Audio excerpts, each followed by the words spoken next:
The wind was the only thing that spoke out here, and it was a known liar. It whispered of rain on bone-dry days and murmured company when a man was so alone he started to believe it. Elias Thorne had long ago learned to ignore its promises.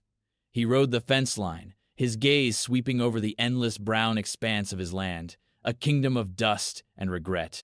The rhythm was the same as yesterday, and the year before that, the creak of saddle leather, the soft plod of his horse, the sun's unblinking eye. Then he saw it. A dark slash against the pale sky, where no slash should be. Not a tree, not a rock formation. It was stark and geometric, an offense to the rolling curves of the prairie. He pulled his horse to a halt, the silence suddenly immense as the wind held its breath. It was a cross, a crudely hewn thing, stark and ugly. As he drew closer, the shape resolved into a nightmare. There was someone on it, a small body, tied with rough rope at the wrists and ankles. Above the slumped head, a piece of splintered plank was nailed, with words painted in what looked like tar. "White man never forgives." His blood went cold. It was a child, a girl. Her dark hair was a tangled mess across her face, her clothes little more than rags. Was she alive? For a long, terrible moment, Elias did nothing. He was a ghost on this land, a man who had made a pact with solitude to be left alone. This was an invitation to the world of men, a world of cruelty and consequence he had forsaken. To ride away was simple. To forget he ever saw it. But his wife's face, pale and fleeting as a memory, rose in his mind. What would she have said? He knew, and he cursed himself for it.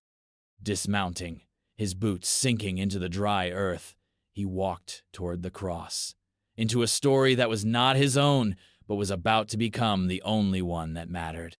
He approached the cross as one would a wounded animal, slowly, with hands held where they could be seen, though he doubted the girl had the strength to notice.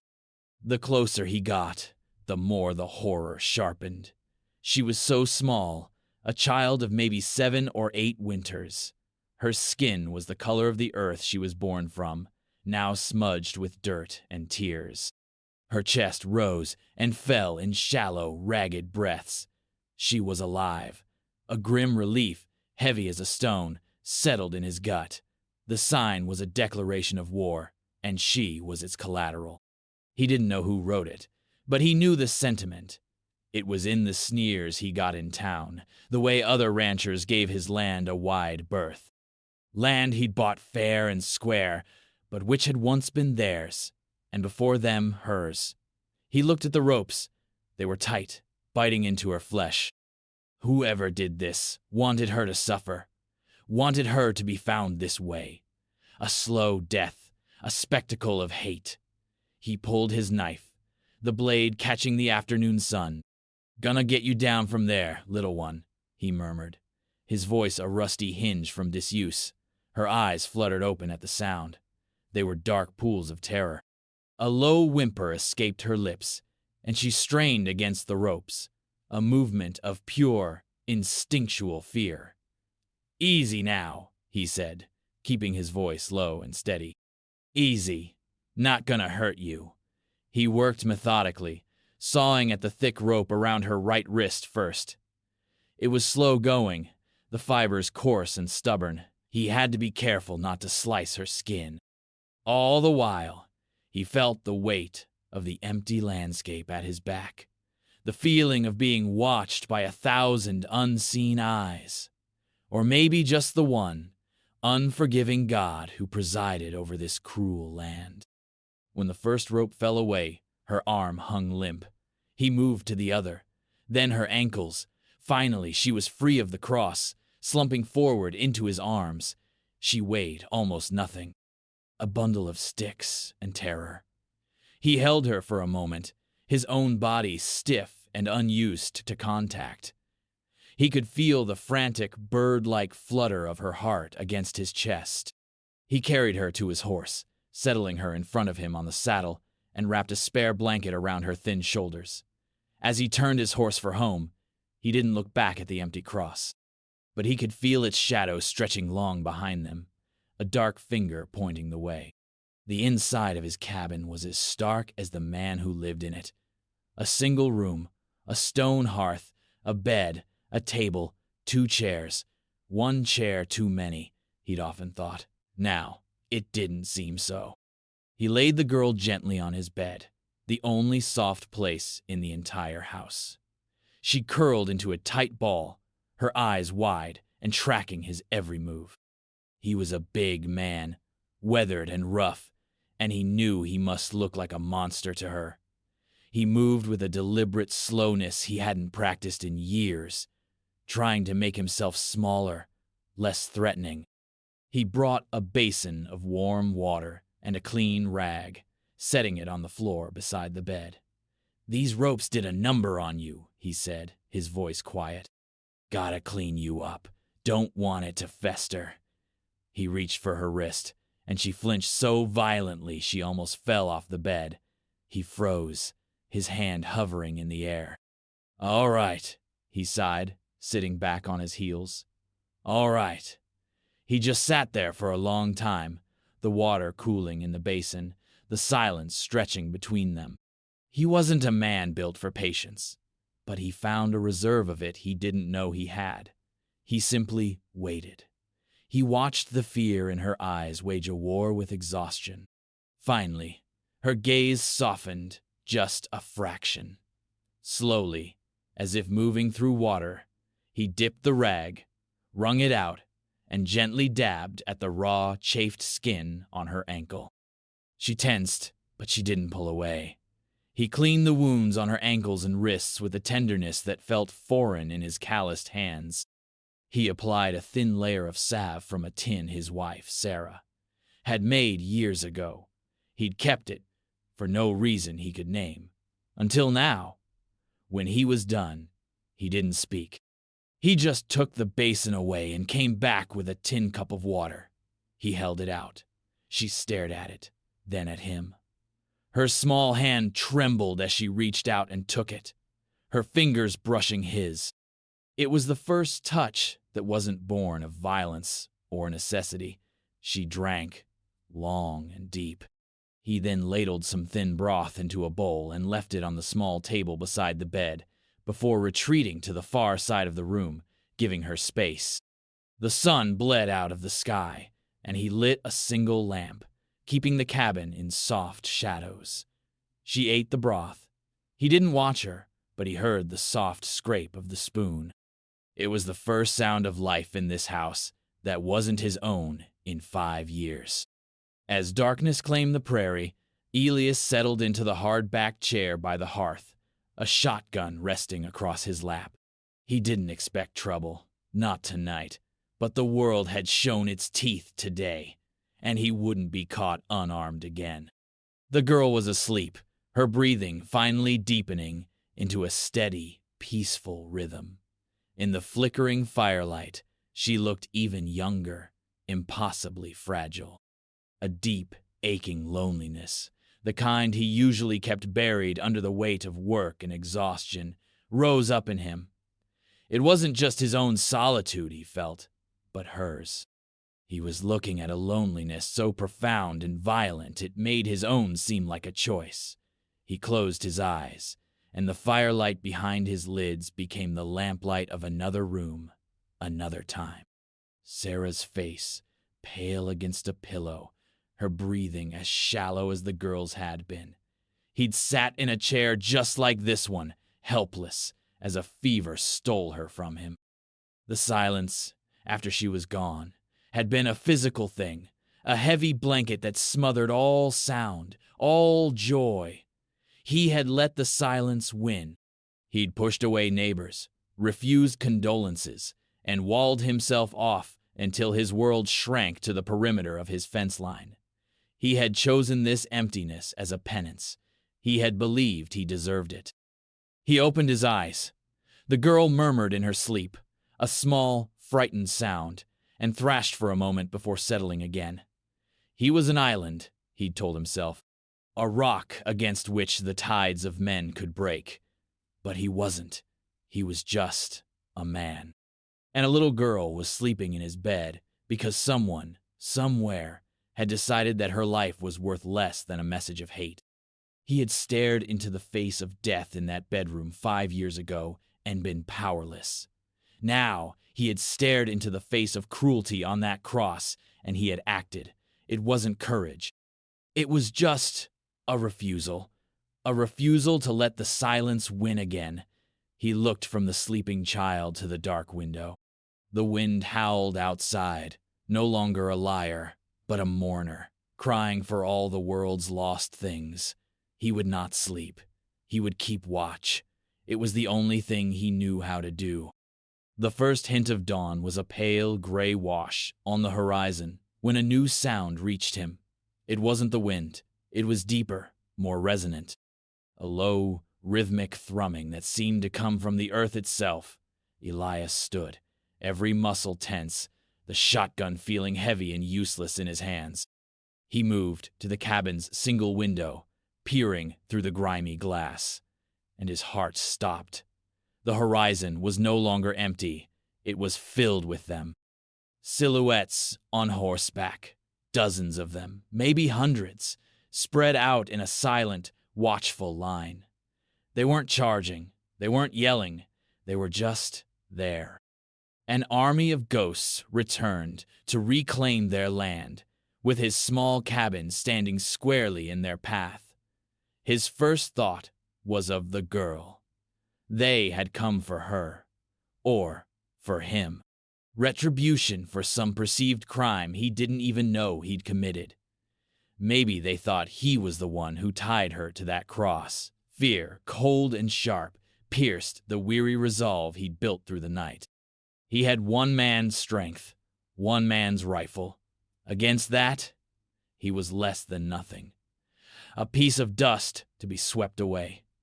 What would you do in that moment? With the embodiment of all your deepest fears gathered on your doorstep, would you run? Would you fight? Would you simply surrender to the inevitable? Elias felt a strange calm settle over him. He had faced his own end once before and found only quiet resignation. But this was different. He glanced back at the bed.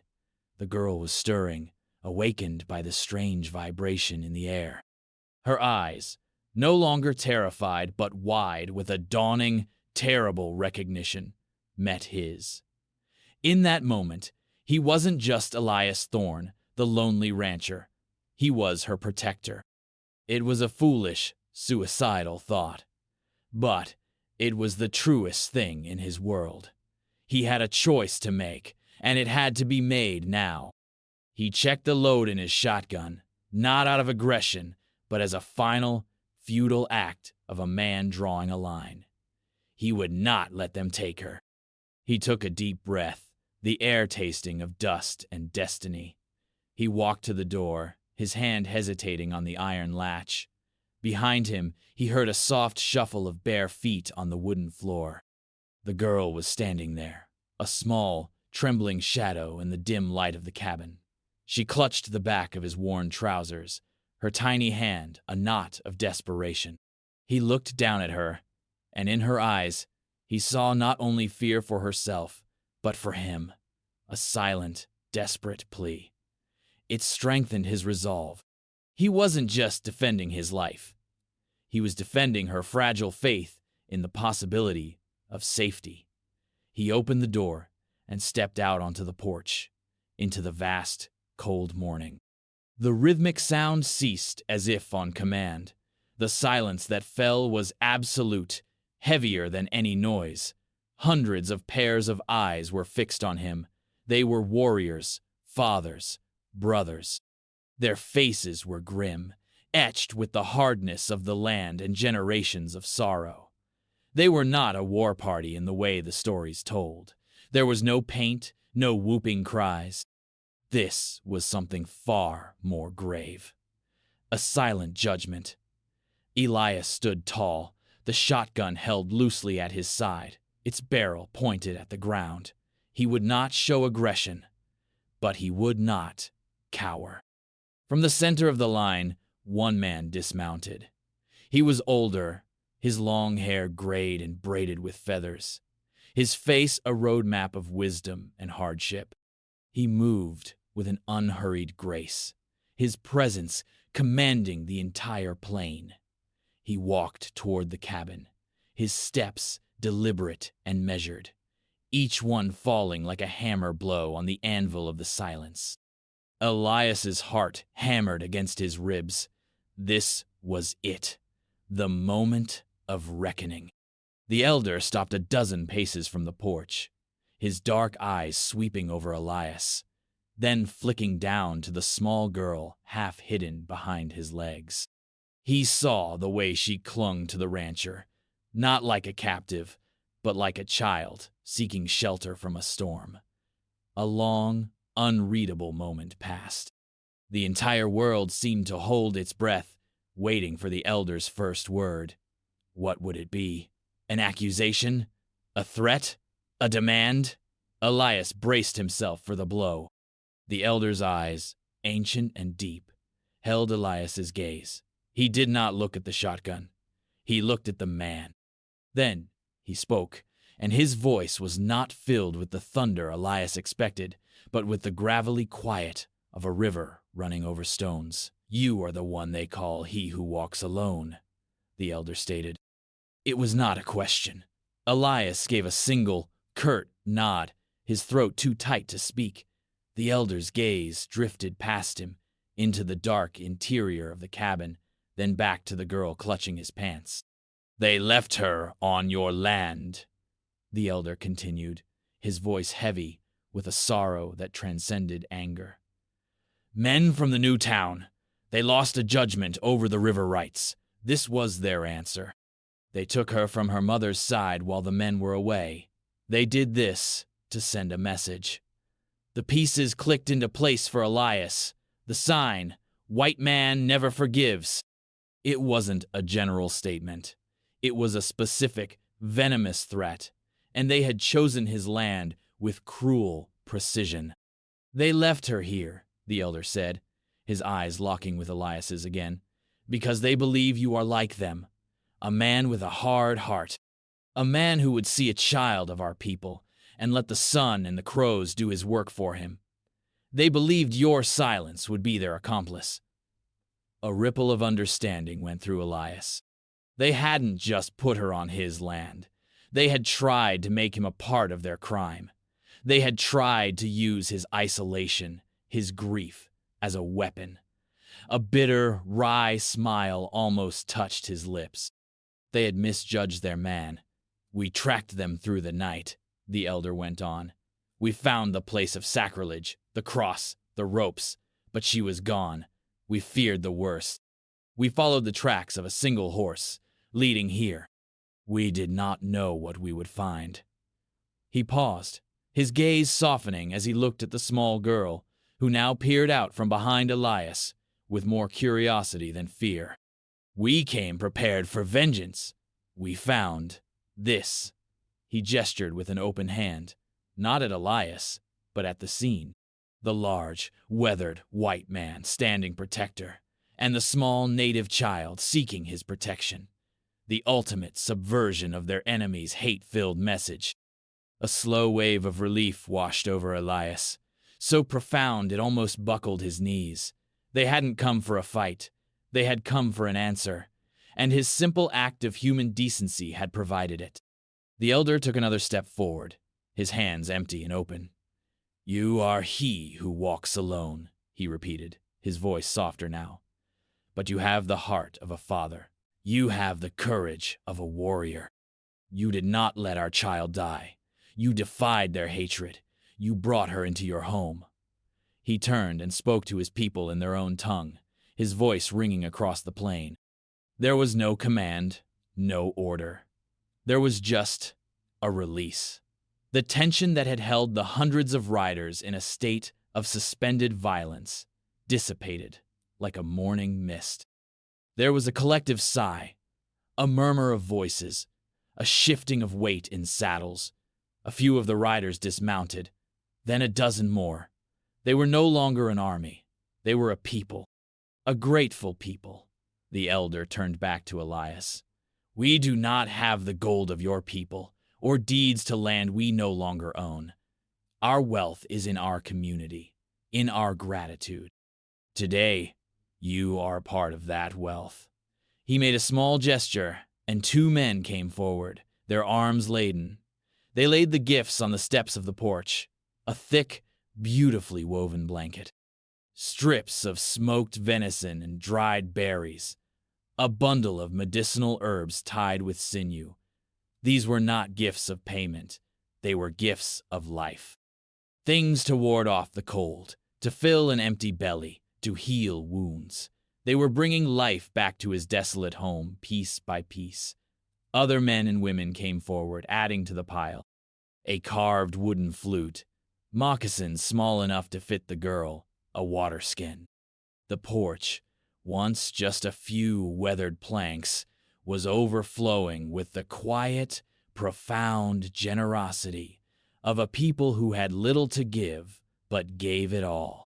Elias watched, overwhelmed, a feeling rising in his chest that he hadn't felt in 5 years.